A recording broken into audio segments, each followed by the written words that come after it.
ஒரு நாள் நாரதர் கைலாயத்திற்கு ஒரு அதிசயமான பழத்துடன் வந்தார். நாரதர், பார்வதி தேவியாரே, பரமசிவனே, இது ஒரு ஞானப்பழம். இதை பெற ஒரே ஒருவருக்கே உரிமை உண்டு.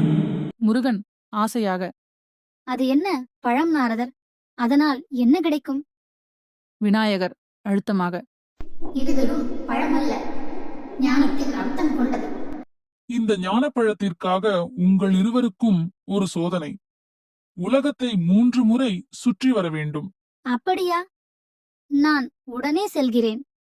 வெற்றி எனக்கே உரியது.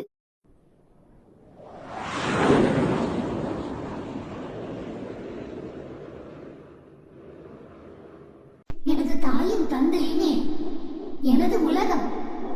அவர்களை சுற்றுவதுதான் உலகத்தை சுற்றுவது போல். என்ன ஞானம்! பழம் உனதே மகனே. நான் உலகத்தைச் சுற்றி வந்தேன். பழம் எனக்குத்தானே.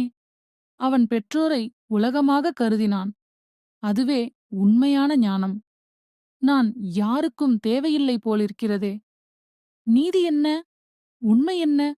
எனக்கு பழம் தர மறுக்கிறீர்கள்.